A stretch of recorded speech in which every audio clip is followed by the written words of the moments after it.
What's going on, guys? Welcome back. And as you can see, today we are playing with a Toyota Supra. This is our buddy Jake's car. Comes back and forth here quite a bit because he can't tend to leave things alone. Today I need to reset the timing on it because he put a new distributor or crank sensor in it.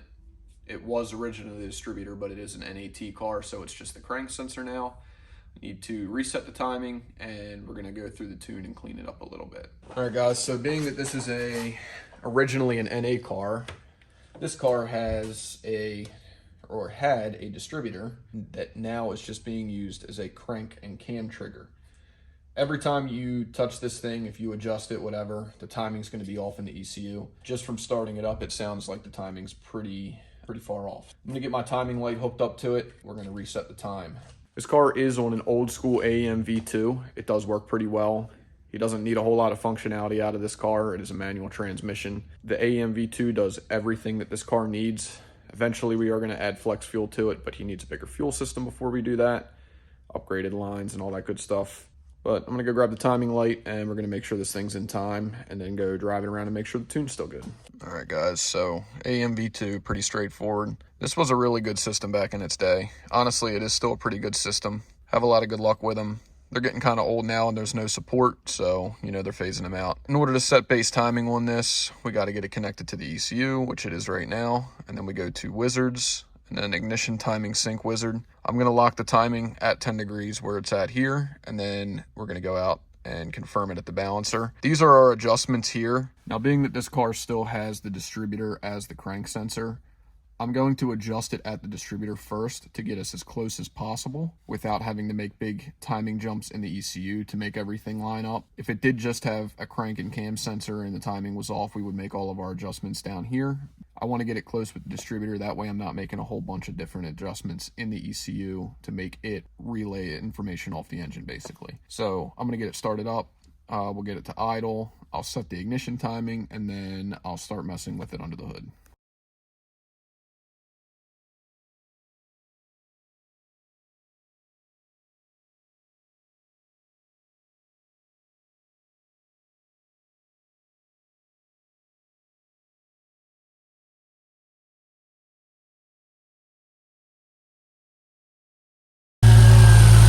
Guys can see this here.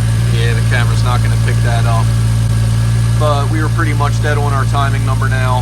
Advanced about 5 degrees, so probably a good thing he wasn't out ripping on this car pretty hard, because that 5 degrees in advance was adding 5 degrees to the entire timing table. So now that we got that locked in, I'm going to get the timing light back off of it and go driving around. All right, guys, I got the data logger running. Going to take it for a quick spin and make sure everything's good to go. This is a fun little car. It's on pump gas and about 15 pounds. It is a completely bone stock NA2JZ. I don't think he has cams, springs, retainers, or anything. It does have a pretty ill-shifting R154 in it and a harsh clutch. So if it really seems like I'm struggling here, it's probably because I am.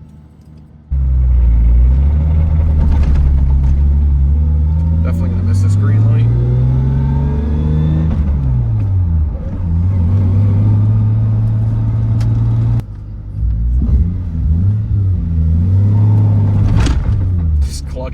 This clutch is harsh.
back. I took a ride down to Scrap Life Garage, Leasey Parts, and got a Porsche with an LS swap and an FDRX7 with an LS swap tuned for those guys. We also got the Supra done, as you saw.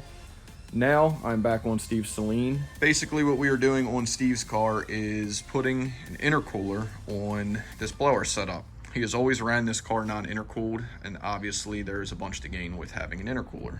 He picked up this 4-inch Mishimoto. These guys should be good for about 1,000, 1,100 wheel. We've made it before, and I just wanted to get a bar tacked in here, get it mounted up. We got some tabs up top, and I got these motion quick flanges welded onto the intercooler side. We're gonna do a 3-inch to 3.5-inch charge pipe up to the throttle body here. I think the inlet of the throttle body is 4. And then we're gonna keep it 3-inch on the blower side over here. I do gotta pull this guy apart and clock it down so we can come out of the bottom of the blower and straight to the intercooler. Just wanted to get some progress going on this. Storm's Blazer's gone. He's having a lot of fun in it. Runs really well. The Super guy also picked up. That car's a bunch of fun. But now it's back to our regular, fabrication side of the shop. I'm gonna get this intercooler piping started, and we're gonna get Steve's car wrapped up too. All right, guys, another week at the shop. It is getting a little crazy around here. I have these two still. Bolts Nova is probably leaving in the next couple days. And then I just got all the material for Steve's car in. Also, I have a cat-eye truck, a Mustang, and another 2J car here to tune. We're actually gonna dive right into the 2J car and show you what we got going on with that. This is John's GS300. This is a very well put together car. I wish all my customers' cars were this well put together. This is originally an NA2JZ, but a GE block VVTi, still has a VVTi head on it. So typically these VVTi motors are only good for about 350 horsepower, maybe 400 if you're lucky. He went through and put a set of Manley rods in it and stock GTE turbo pistons, and it still has a stock GE head gasket, so the compression's a little bit higher. This car does run an ECU Masters EMU Black, which is currently my favorite plug-and-play ECU for 2JZ cars. They make a really nice product, especially for the money. Very hard to compete with. I think $1,200–1,300 bucks you can have the ECU, and then another couple $100 for a jumper harness, and it's all plug and play. This ECU also still controls VVTi, which I also really like, and you have flex fuel options and spare coil drivers, injector drivers, a couple inputs and outputs that you can do. The only problem that we're having with this car right now is the internal wideband controller is broken, and he wired in an external wideband controller that is not reading correctly. So right now he has the O2 sensor in the downpipe. It is not reading right.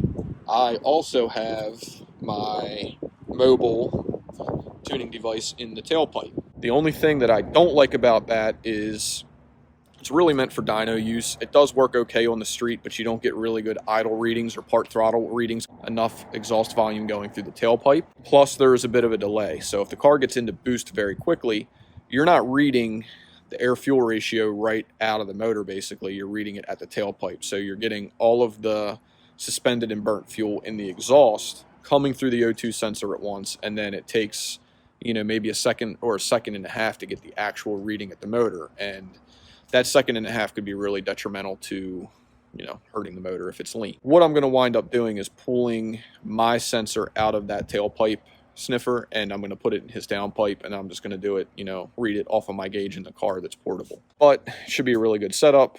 It's about 16 pounds of boost on the wastegate. Might go up a pound or two from there, but I don't really like to push these things on pump gas. He does plan on going flex fuel at some point, so it doesn't really make sense to me to really wear this thing out on pump if he's going to go flex, because E85 is just so much safer and available around here now. I'd rather get it tuned properly on flex fuel. So let's jump into it. All right, guys, we got the GS300 wrapped up. Tune went really well. Once I got the wideband deal figured out, I just plugged my deal into his sensor and read it at the tailpipe, and pretty much dialed this thing in, air fuel wise.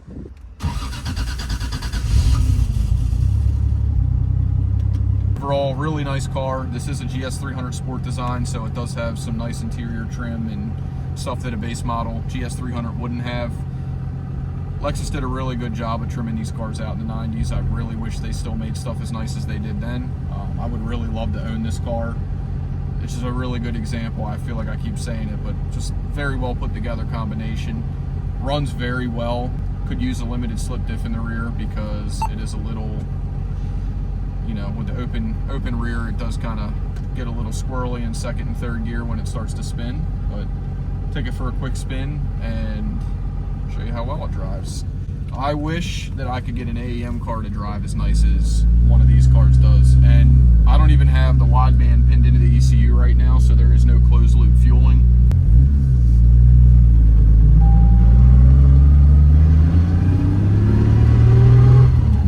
I lost the camera stand there for a minute. We're gonna see how well I can make this work. I really need to get some POV filming equipment.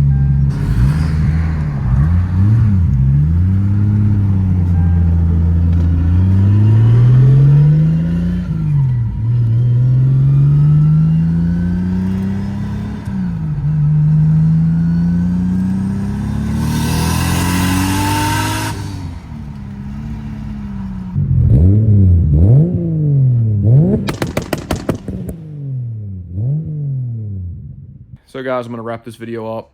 Not 100% done on Steve's car yet. Got a lot of progress done. I feel like I'm not getting as much done as I'd like. It's just been kind of a catching up couple weeks. It sucks to like not be here for a little while and then try to get back into the groove of things. But I am wrapping up a couple projects this week. I have a Fox body here that just got tuned. As you guys saw, I have the Supra and the GS300 that also just got tuned. I have a Silverado here that just got tuned. Just trying to wrap this stuff up here. I'm virtually done with Steve's car. Don't mind the mess. I still got to put his throttle body and stuff back together. We do have the charge piping finished. Comes out of the intercooler as a 3-inch, and then we go all the way up to 4-inch by the throttle body. And then this side, I have 2 welds left. I got to weld these last 2 flanges. It's kind of a tight fit. I'm going to take about another maybe 1/4 inch off of this side because when I do pull it out, I hit his fender, but I also, when it's in here, let's see if we can get it. Right now it is bottomed out in the flange up here. And as you see, there is a little bit of a gap. I can pull the intercooler out to make that work, but I don't want the intercooler to be like stressed all the time from, you know, the pipe being wedged in there, also pushing back on the blower. I'm gonna take a little bit off on that side, plus the pipe is gonna shrink when I weld it. That'll get that fitting pretty nice. The only other thing that will have to be done before this car is completely finished, even though my cold side pipe is done, I gotta put this Supercharger red race valve on there. He had this old school Vortec deal on there. You can't get flanges for these anymore, so I was trying to salvage this flange, and my finger wound up getting sucked up into the bandsaw trying to take that off. Now, 100% my fault. We're just going to put something modern on this car, and he had a red race valve laying around. Makes sense just to put that on there. There's a flange coming tomorrow for that, but this car is going to be completely done on Saturday.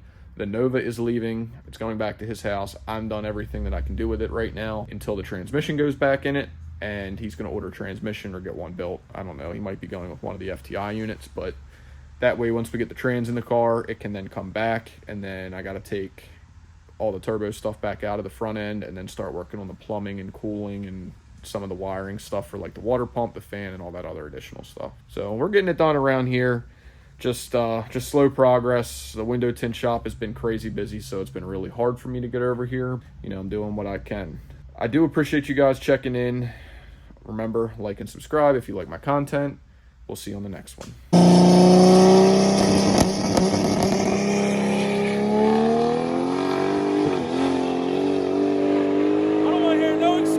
Nobody's car being